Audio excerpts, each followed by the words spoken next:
Valutrades, Forex, CFDs, and commodities. If you like to trade economic news events, you may know that one of the most overlooked market movers is consumer confidence.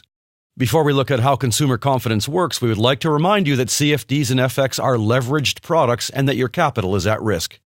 These products may not be suitable for all investors, and we encourage you to read the risk warnings on the Valutrades website.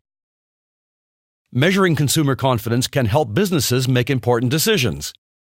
If consumers are confident, they will spend more, therefore retailers will need more stock and more people to service this customer. Manufacturers will have to replace the stock and perhaps hire more people and invest to fulfill the orders.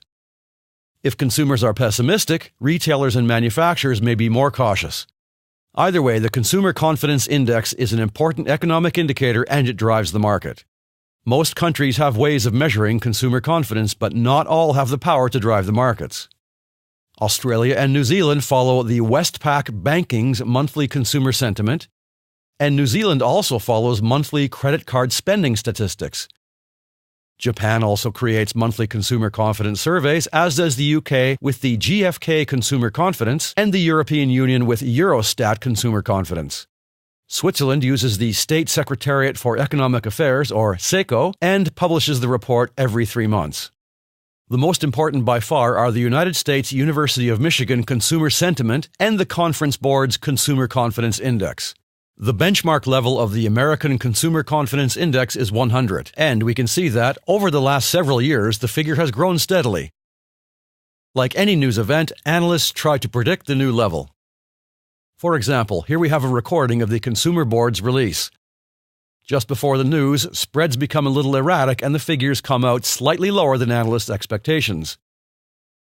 As we can see, price action moved against the US dollar quite quickly, and cable, for one, continued for an hour, presenting us with several scalping opportunities. Here we have the same news event 1 month earlier.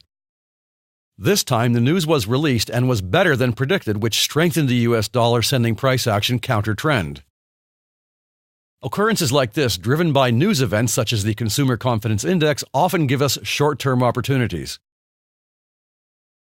Just to recap, the Consumer Confidence Index is a survey of consumers' confidence in the economy. These figures may determine business spending habits, which will drive the markets. When trading, larger economies' consumer confidence figures will drive the markets more than that of smaller economies. That's all for now. We will be back with more soon. Happy trading with Valutrades.